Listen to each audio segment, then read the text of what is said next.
Hey there everyone, welcome back to Dan Cave and welcome to another video build series. So this video build series is going to be the Tamiya 1/24 scale Lexus LFA. So this build was part of a group build over on ISM, group build / buddy build, as a mark of respect and memory for Gary Pashley, who passed away 12 months prior. So this is from earlier this year, which was the 1 year anniversary of when Gary sadly passed away. So a bunch of us decided to build the LFAs. Gary was a bit of a Lexus fan.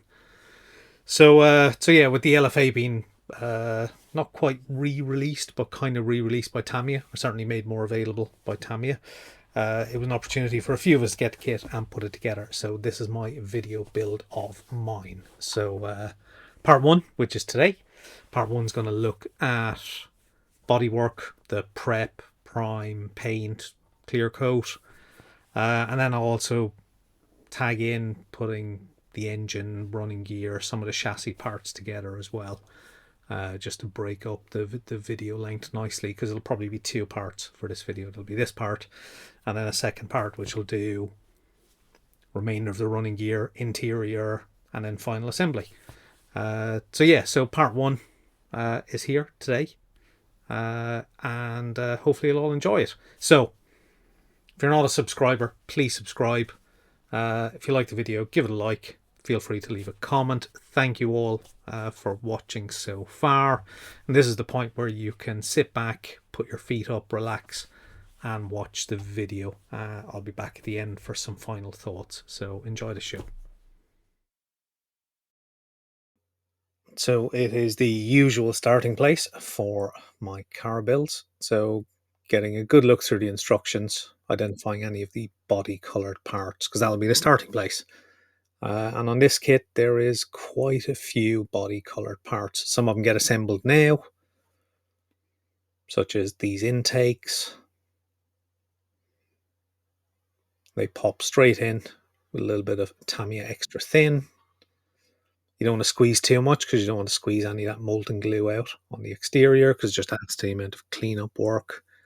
And then there's these vents on the side as well, so they also get fitted at this stage. So get them lined up in place and just run some Tamiya extra thin. Actually, this is Tamiya extra thin mixed with EMA Plastic-Weld. So there's a few magnets to be fitted on the rear of the car as well. A little bit of CA glue, a little bit of patience, unsticking the magnets from each other, and they drop in place. So once all that body work is done and any of the seam lines are cleaned up, it's time to get priming. So the original plan for this was it was going to be in a dark ghost grey military color, as this is the Gary Pashley Memorial build. And he was a big fan of the F15, a big fan of Lexus, so I thought that was a perfect combination. So that was the choice. It was primed in UMP white, and then I started painting the grey, which was a thinned down Hataka brushable acrylic paint. So first coat seems all right. And as I'm into, I think this is the second coat now. Still all right. And by the third coat, it's just not quite drying properly, and it's actually starting to run.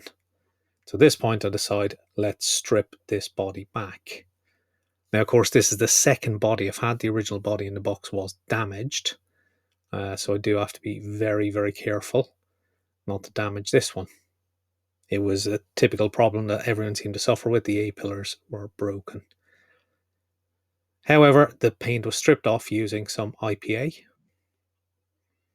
Once it was all cleaned and dried, it was back to prime it again. This time I'm going to prime in UMP grey, which is probably a little bit darker than the actual colour I've gone with. So the original colour I went with, which was the dark ghost grey, that's been forgotten about.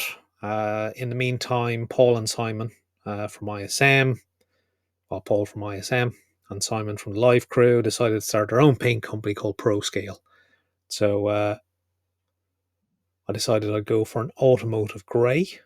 So the automotive grey I've chosen, which will come up once I finish priming, is Kia Wolf Grey, which they duly mixed and supplied.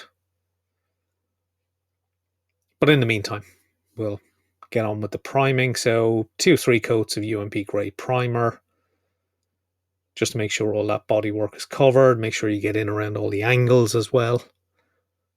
And don't forget about all the other little small parts like the bonnet, the rear spoiler. There's a couple of rear light little winglets.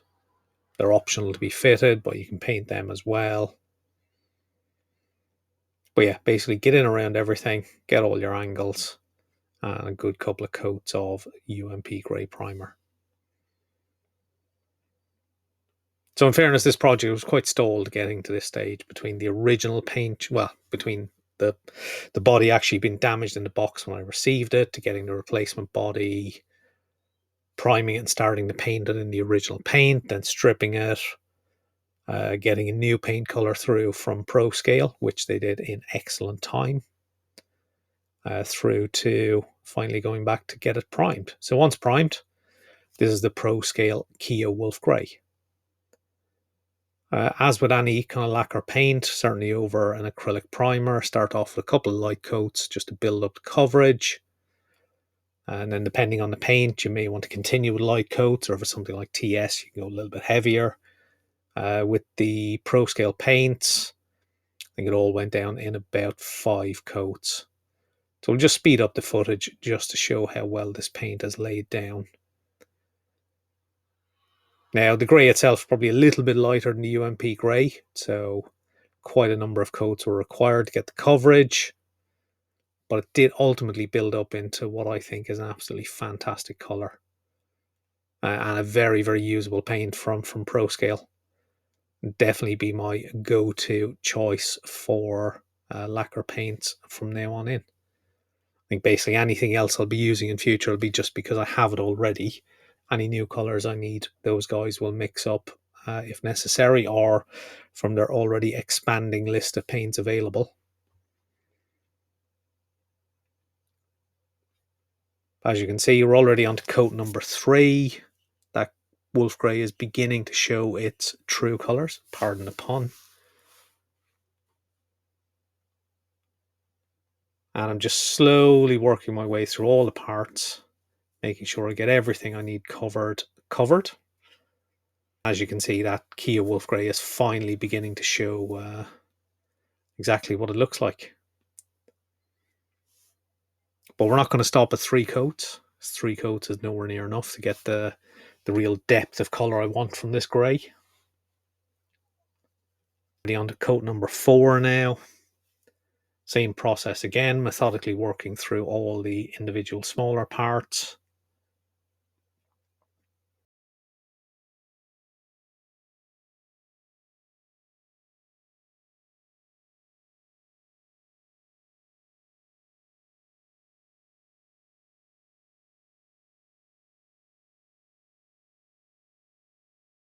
And in fact, it's coat number 6 now. So I went the whole hog with this kit and went for a full 6 coats. I bet you're glad I've speeded up all this footage. But as you can see, we're working our way all the way around body, and I'm finally happy with 6 coats.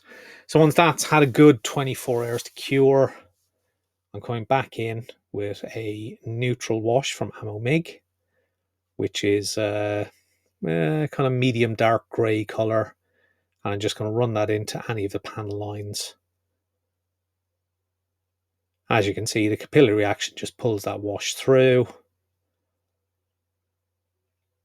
few dots around the body, and just let that wash flow into all those gaps. And that, of course, will add to the depth of the overall effect on the car.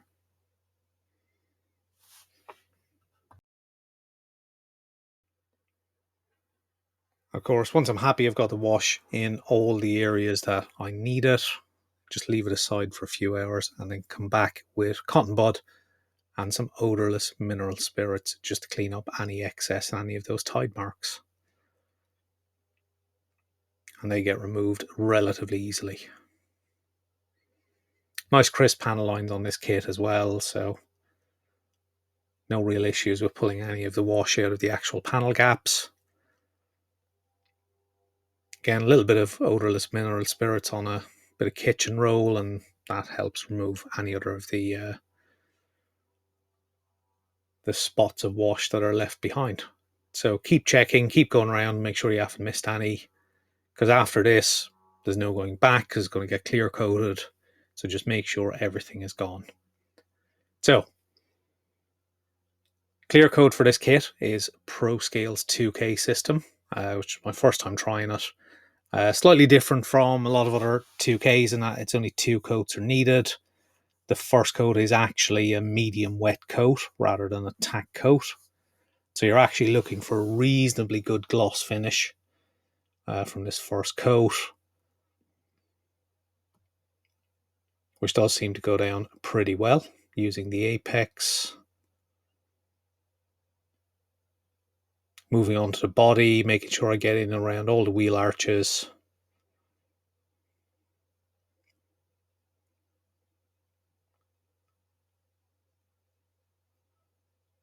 Yeah, happy with how that is going in.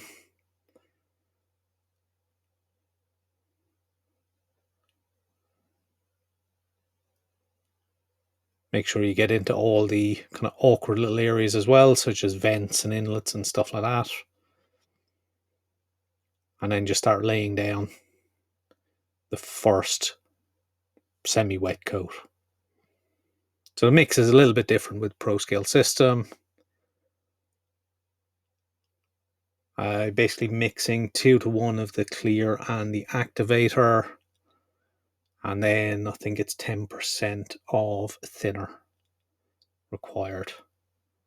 But it goes down absolutely lovely. Spray's fine. The semi-wet coat is nice and thin, but perfectly clear, perfectly shiny, and no risk of runs from the looks of it, because you're not putting down a heavy coat of any kind of description at this stage. So once I'm happy with that first coat, that can all be put aside to cure for about 10 minutes.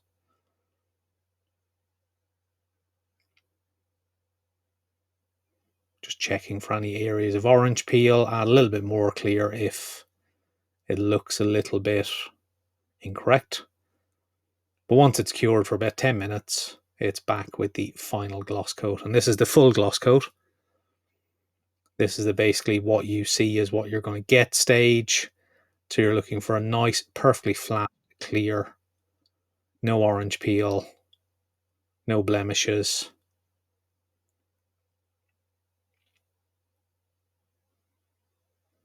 Just work my way all the way around all the parts, all the way around the body, getting that full wet coat down.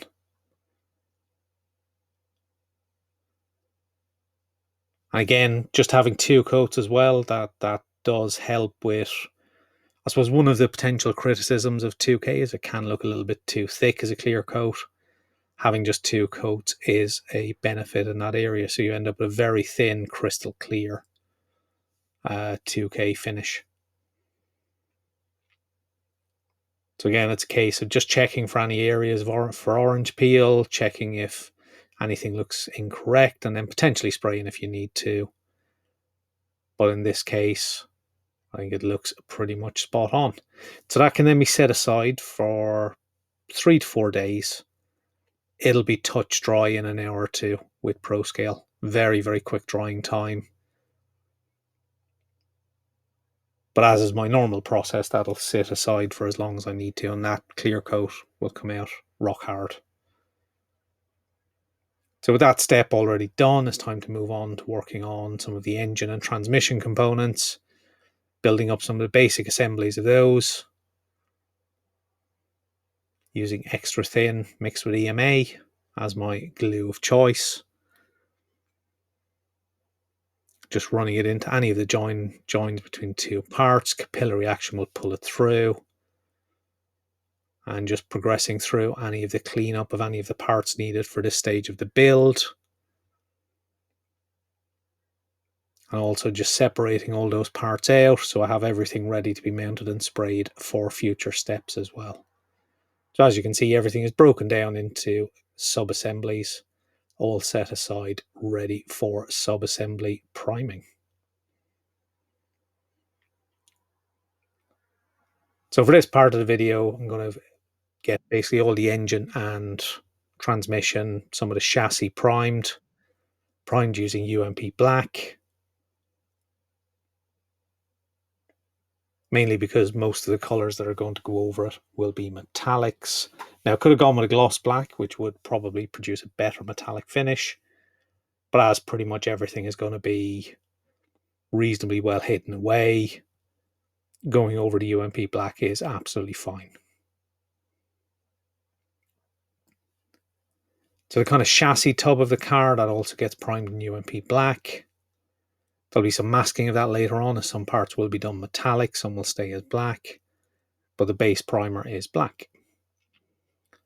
Now, as we're going to go for an accent color on things like the brake calipers and some of the interior parts, they're getting primed in UMP grey.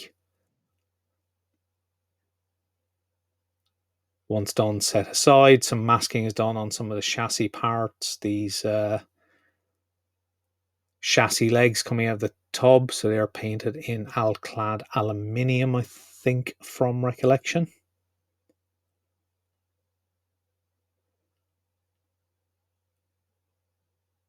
So a couple of coats of aluminium.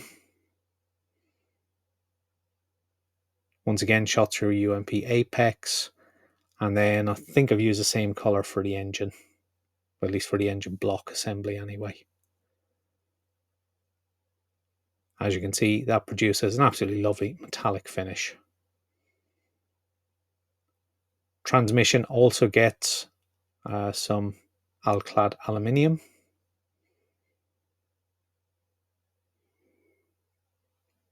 And once all those parts are painted, masking tape can be removed. As you can see, for the main drive shaft and transmission, I suppose the main drive shaft housing, that's left in UMP black, with just the actual diff end left in aluminium. So the exhaust, that is sprayed with Alclad stainless steel. Again, produces a little bit of change in metallic tone, a little bit of contrast.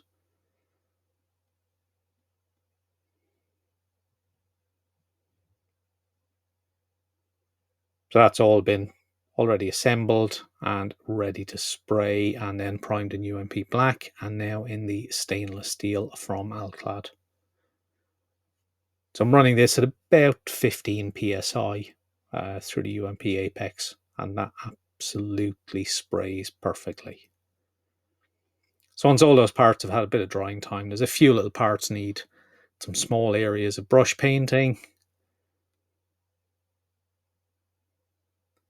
So that's done using an Army Painter brush and using some Revell acrylics.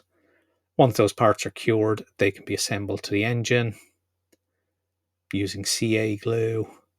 So I tend to use a little metal pallet I've got as like a pouring tray for some CA glue, and then just use a paper clip in an X-Acto knife holder as a glue applicator. So this is one of the trickier parts. You have to route the exhaust through this part of the subframe, add a little bit of CA glue to the gluing points, and then press those parts together in place using the locating pins provided.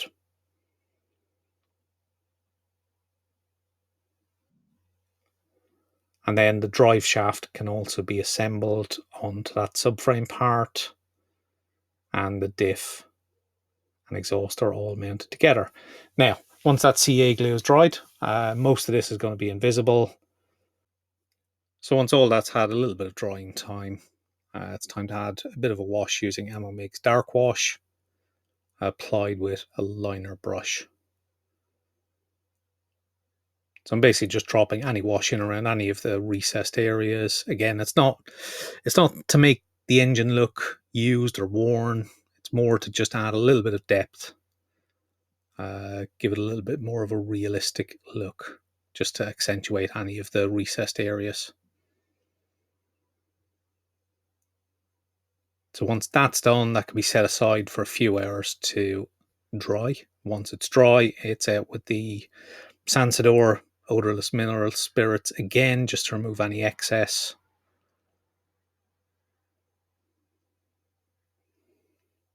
And once that stage is complete, that can be set aside. And that is it for part one. So let's head back on over to me for some final thoughts on what's been done.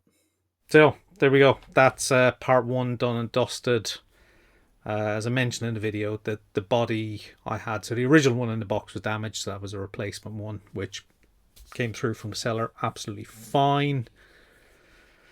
Paint issues, thinning the Hataka brushable paint didn't work out as well.